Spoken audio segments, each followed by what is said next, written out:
So recently on Twitter, my friend posted this picture. It's time for white people to pay for their privilege.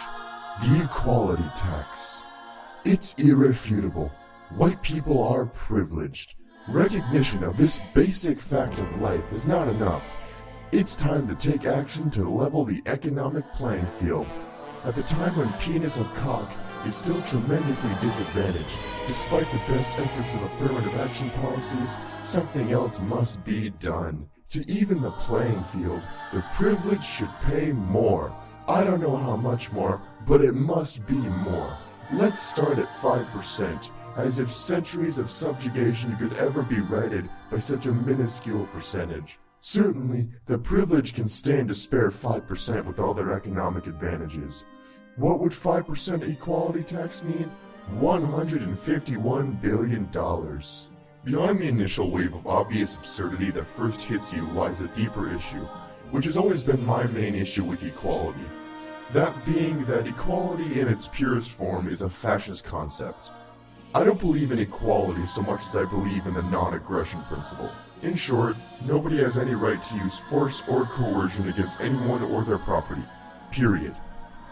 That takes care of slavery, that takes care of separate but equal, it takes care of law, and it takes care of shit like this. Humans are born with different capacities, meaning they're all different no matter how you look at it. So if they're free, they're not equal. And if they're equal, they're not free. Equality and freedom are mutually exclusive and cannot coexist.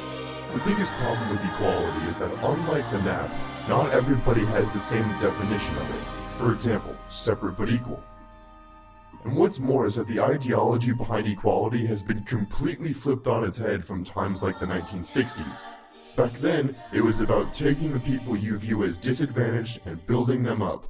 But now it's about taking the people you view as over-advantaged, the proper term for that nowadays is privileged, and tearing them down several times over.